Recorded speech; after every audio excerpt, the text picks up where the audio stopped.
Unfortunately, just like the McLarens, Tucker actually wasn't able to start this episode, so it's just me doing the intro. Kimi Antonelli wins his first career Grand Prix along with his teammate George Russell finishing right behind him. The Ferraris were once again incredible off the line, and Ollie Behrman finished in P5.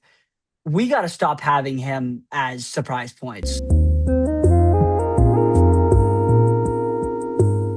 Welcome back to the 305K. Tucker has returned to start the episode, unlike again the McLarens in the race. And I guess we could start it there. You and me both. We've completed the same amount of laps as Oscar Piastri this Formula One season. Man, Yeah, it's really I mean, I've never seen I remember when he DNS'd from Melbourne, my first thought was I don't remember the last time I've seen that. Because it's such a rare occurrence. And China, we saw four drivers not start this race, and that's just unheard of. I mean, both McLarens as well. It's just something that you don't usually see. And I think it is a reflection of, the new regulations. Teams are still adjusting because a DNS is a reflection of a mechanical issue, obviously, rather than like for the most part, a crash or something like that. This week they were all mechanical issues, and it's really jarring to start instead of with 22 guys in the field, only 18. yeah, it was really weird. And Tucker and I both did not watch this live because, frankly, we couldn't stay up till 3 a.m. Um, I wake up and I turn on the race, and there's no McLarens, and they're like showing them in the garage. I'm like, what happened? Just what Yeah, happened while I was asleep? yeah. I mean, my first thought was that there was a technical mistake. When they show who's on the grid where they didn't fill up the McLaren grid spots. That's kind of strange. Um, but it's really unexpected, and we have seen two kind of big teams really slow off the line, and that's McLaren, who have only had one driver start one single race, which is a little bit unbelievable. Yeah, Um, and Red Bull, who have had two mechanical DNFs in two races. Both of those teams are obviously going to be in the fight for points, at least going into later in the season. But right now, they're kind of shooting themselves in the foot early on in terms of giving themselves a chance to fight for a championship later in the year. yeah. It's weird. You say fight for points. At the moment, it doesn't look, and we haven't seen much from the McLaren, so we don't really have a great sample size from them. But at the moment, it doesn't look like Red Bull or McLaren are in any chance to fight for wins. It's seeming Yeah. like it's just Ferrari or Mercedes, and there still feels like a deficit there that it's like it would take a decent bit for that Ferrari to actually be able to outpace the Mercedes for a full race. Yeah, I do think that right now it's kind of clear Mercedes are the team to beat. They're out front by a decent margin. I think that, like you said, it seems like Ferrari are clearly second in that pecking order. They had a very interesting race. I mean, they were fighting all over. I'll get to that a little bit later. But Yeah, McLaren, I actually thought looked like they might have a chance to challenge Ferrari this weekend if they could start the race. In the sprint, I thought they yeah, were somewhat close, maybe not equal footing, but somewhat close. But Red Bull just looked sluggish. I mean, they were behind Alpines. They were struggling with Haas's in the sprint and then qualifying as well. Obviously, the race didn't go great. They just look completely outmatched. yeah.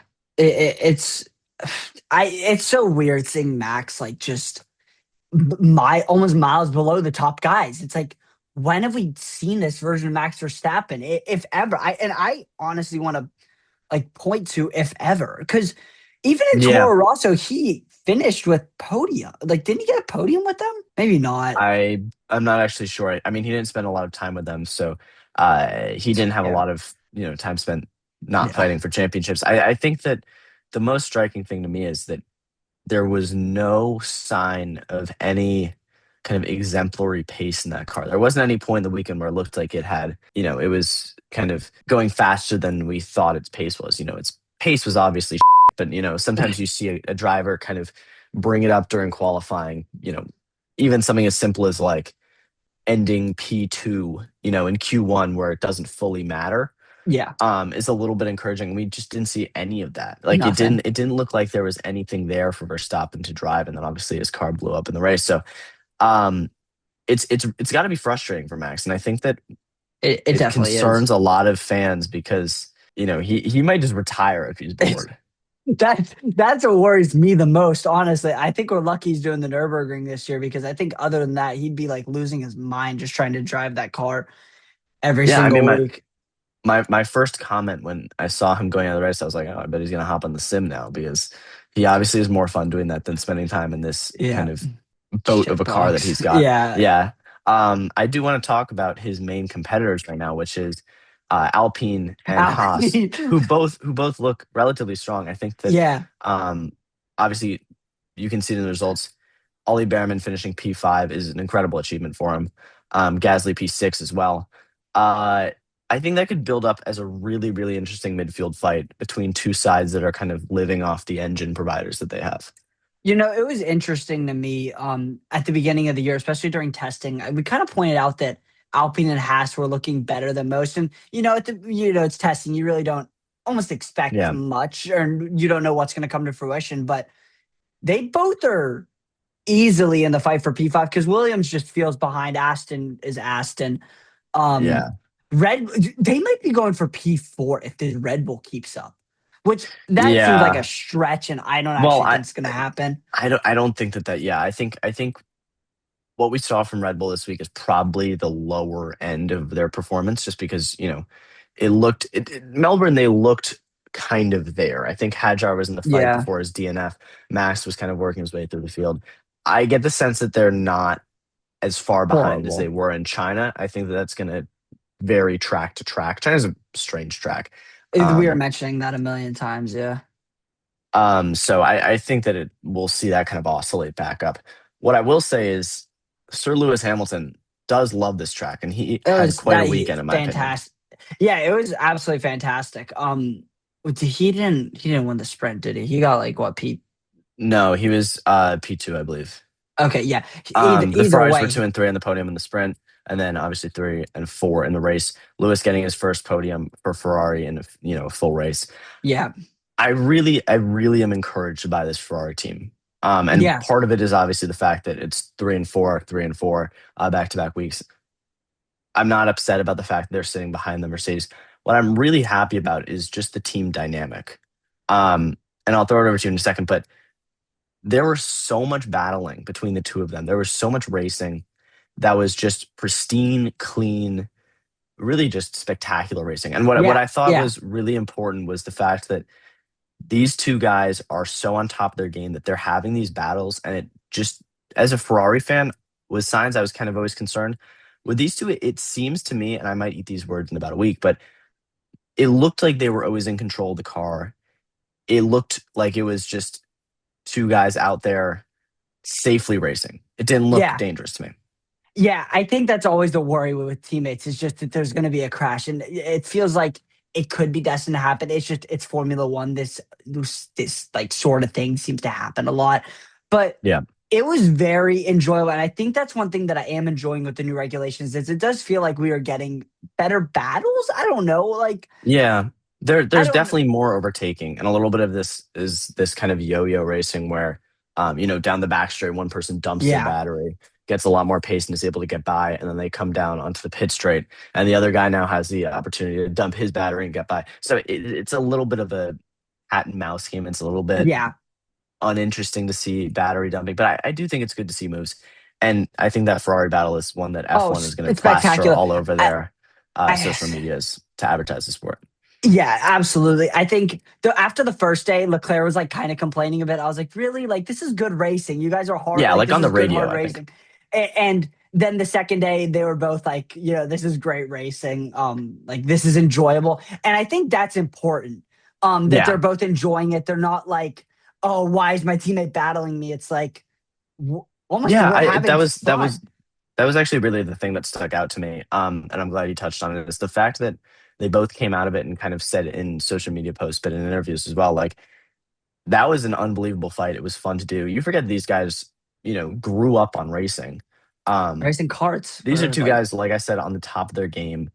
For Leclerc, he's racing against, a seven-time world champion, greatest of all time. For Lewis, he's racing against Shaw, who I think has earned a significant amount of respect um, over his time. So I think really seeing the fact that they're, comfortable with each other, because I can tell you last year, it was a little bit dicey here, and the year before that with Carlos Sainz, China was the race where it kind of felt like that relationship between Carlos and Leclerc was kind of having some trouble. There was a lot of, close racing that was a little bit cagey. Sainz made some contact with Leclerc that he didn't like. So I I think that the relationship between Lewis and Shaw is really encouraging for a team that might have to fight for a championship. Yeah, definitely. I think that is almost the most important thing. And we saw it with Norris and Piastri, and it kind of imploded at Canada whenever Norris went for a stupid move and ended up biting the bullet for it. And he screwed over Piastri in the midst of that, too. Um, I actually take exception to that. I don't think that that was the moment. I think that after that one, it was interesting because Lando actually took the blame for it. I think it was Mhm. more struggles with kind of team orders that kind of put the Well, burden on them, which I also think yeah. Ferrari don't deal with partially because we just don't deal with team orders and strategy. So take that Tour as you will. strategy. Just, Um, I do want to move up kind of in the standings just naturally. yeah. Mercedes kind of look invincible right now. And I know that we talked about before this race, we had a discussion about whether Kimi could maybe take some points off George. And I do want to Imagine. tout my own horn here. I did say that I thought that he might take some off of George. Um, Yeah, no, we but didn't put they him look in our so far up predictions front that at it's just all. a fight between the two of them. Yeah, I think in our next episode, if they're both not on the podium, it would be stupid to have them off. But I was very impressed by Kimmy, especially in the race. Just it was a spectacular performance by him. No real doubt in my mind that he wasn't going to win that Yeah. race. I don't think he gave up the lead to George. Well, actually, no, he did at the beginning of the race because the Ferraris, which we I need did to want to talk talk about in a about this. moment. Yep. But yeah, no, I think just Kimmy had a spectacular race. George, just typical kind of head down, clean racing. Get through the Ferraris after they kill Yeah. you on the start, which I mean, we might as well lead into that car. Mhm. It just feels like if they're 3 and 4 on the podium, or sorry, talking fast in qualifying, they are going to be 1-2 by the time the first turn comes around because Yeah. it, it's unbelievable what they're doing. And I think I've read things that they were like kind of complaining about this issue, but no one else would do Yeah. anything about it. So they And this was a specifically year or two ago. designed their engines to be able to handle these starts. Mhm. So Yeah. And I do want to touch on a little bit of strategy with Kimmy at the start. I can only speculate here, but my first reaction to watching that start was it felt to me that he was specifically told to guard against George because it looked to me, if you watch the start, he chops straight across. yeah, Obviously George in P2 really aggressively chops across on George, gets in front of him, and then doesn't I really don't think I'm. defend the outside against the two Ferraris who go straight by. Yeah, Um, I would not be surprised at all if his briefing was, "You have to stay in front of George, but those Ferraris will, take the pass you. lead and then come back into your grasp within a few laps." Yeah, I think it was kind of like a Max Verstappen type, like start off the line. We typically see him go aggressively over Chopping whenever across, he yeah. was, especially I like the one that even comes to my head is his most recent pole, which was Abu Dhabi 2025. And he chopped Piastri off right away, and he had P1 by the first turn, and it's just kind of a typical Max move, but. Yeah, it looked very clearly like George was his main issue there because he knew he could pass the Ferraris in the race. Yeah, I have a little bit of wonder whether it was, his decision specifically, Mm-hmm. kind of his team advising him, or if it was just, a random thing that he sees the guy in P2 and decides to cut across. But it looked very intentional to me. And I think it's an Hmm. interesting thing within the team to tell a driver or to have a driver that seems to be really, really going against his teammate in that situation over the other teams, even if in the end it didn't really affect the result. Yeah, I think you hit the nail on the hammer or hammer on the nail. If you want to say that. Um, that's how it goes. Nail We on the mentioned head. Behrman P5. I don't know. Behrman P5. Yeah, Yep. we're gonna have to figure out some specific rule to kill him off. Surprise, not kill him off surprise points, but He like, was Kill Ollie Behrman is going to be our specific rule. No, I think he was a cheat code for uh surprise points last year too. I think he was kind of oh, he sneaking up there was. a Yeah, lot. by the end of the Second year, half of he the was season, he was absolute unbelievable. cheat code. Yeah, of course I picked him to be my big flop. I'm not having luck on those. I really need to hit one of those soon. I'm gonna Yeah, start you getting. really need to dip into the voodoo again. There was a period of time where you were really like I was getting him you were every a single curse. week. It It was was a little actually bit scary. scary. Um, I mean, it was just a kind of almost diverse podium, if you want to call it that. Like besides like the top four, or not, sorry, not podium. I meant diverse top 10. Oh, that's good. I was about to say it. 1, 2, 3, 4 isn't all that bad. No. Yeah, I mean, It we goes did what? see a lot of Haas, different teams Alpine, in there. Racing Bulls, Red Bulls, Williams. That's like five different teams for the next five positions. It's Yeah, I just good think race. And then Colapinto got a point. yeah, good for him. It's been, a year and change since that happened. Oh, I like the fact that this midfield is kind of stuck together. I think it's really good. And, obviously in terms of the top 10, it didn't hurt that the McLarens didn't get out of the garage. It didn't hurt that there were, four other DNFs. yeah. But I think it has provided for good racing. And I think that we saw good racing from the midfield as well, especially obviously from the Haas and Alpines. They were really getting into some squabbles, especially during the sprint. So I do have a lot of hope for these regulations and this year Mhm. as a whole. I think that there's a lot that's going to change, but I think there's a lot that's going to stay in terms of how close these teams are. Yeah, I think that's what comes with new regulations is there's gonna be issues with them. I don't think any regulations, I mean, even the last set of regulations in 2022, I remember beginning of that season, there was heavy porpoising just with the drivers bouncing up and down in their cars. And Yeah, the kind of a not somewhat similar of a thing that I feel like we should discuss that Aston with the vibrations and unbelievable. Alonso having to take his hands off the wheel during a straight. I mean, what in the world? I know we've talked a lot about Yeah, it, but it's just like we we spent a lot of time on Aston, but I think it is important to note because every week it almost seems like when you have like a medical drama show and like every episode has to be like more off the wall insane than the one before it. Like that kind of feels like how this car's developed. At first it was like, oh, they might be behind the field. They might have a slow engine. They might not I be might able not to get over start a race. yeah, like seventh gear. They might not finish in Melbourne. They might not start Melbourne. Now they have nerve damage to the drivers. Now the drivers can't even hold on to the wheel while going straight at 300 miles per hour. Excuse me, 300 kilometers per hour. It just seems to keep on getting more ridiculous, and I don't understand how this is happening in a Formula One team. It's I think that's the best way to put it. I cannot. It's unbelievable. This is a Formula One team. Next thing you know, Adrian Newey is going to be driving the car, and just Yeah, like maybe Lawrence donating will his get in blood there into the gasoline. I don't know. Um, Obviously, we have Japan coming up in a couple weeks, and then we have this next long week. break. Ugh. Yeah, Yeah, yeah, we have yeah. a month And then we off. have I think we have a month off because obviously the races in Bahrain and Saudi Arabia have been canceled because of the ongoing conflict in the Middle East. There's not much we can say about that in terms of politics, but it no, is no. We got unfortunate, and you know it's going to be It's the best interesting to see how decision teams though. adjust. Yeah, it is the It's the best best. decision for everyone involved. Yeah, So it sucks, but like I guess safety for I don't know how you want to put it, but yeah, like absolutely, yeah. it's just it sucks. We'll move on. We'll find some way to entertain you guys whenever we get to that Hmm. period. But maybe And Tucker and I. Oh, we should go kart. I wish we could go karting in New York. That'd be so that much would be fun.